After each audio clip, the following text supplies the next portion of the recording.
இனி மாலை வணக்கம். புதிய இலக்கிய வரலாறு சிற்பி பாலசுப்ரமணியம் நீலபத்மநாதன் பகுதி 1 பாடம் 24.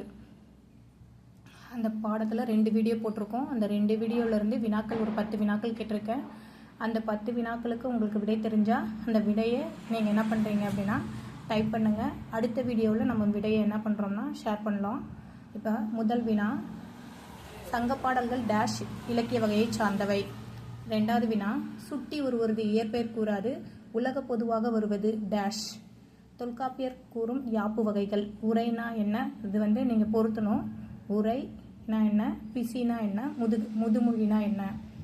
அதுக்கப்புறம் 4வது வினா, களி பரி வரி என்பனவும் வல்லைப்பாட்டு குறவைப்பாட்டு போல்வை பற்றிய குறிப்புகளும் டேஷ் பாடல்களில் இடம்பெற்றுள்ளன. 5வது வினா, அகத்திணை களி பரிப்பாட்டு ஆயிரு பாவினும் பாடப்பட்டன என்று குறிப்பிட்டவர் டேஷ்.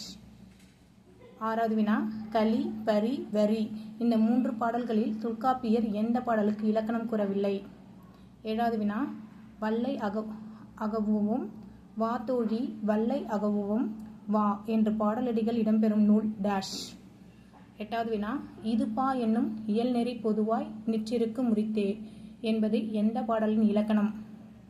9வது வினா, கூற்றும் மாற்றமும் இடைமிடைத்து வரும் என்பது எந்த பாடலின் இலக்கணம். 10வது வினா, வைதிக சார்பினையும் பிற்கால பக்தி இலக்கியமும் இயக்க கருவினையும் கொண்டு காணப்படும் நூல் டேஷ். இந்த 10 வினாக்களுக்கும் விடை தெரிகிறவங்க என்ன பண்ணுறீங்க அப்படின்னா விடையை டைப் பண்ணி சென்ட் பண்ணுங்கள்.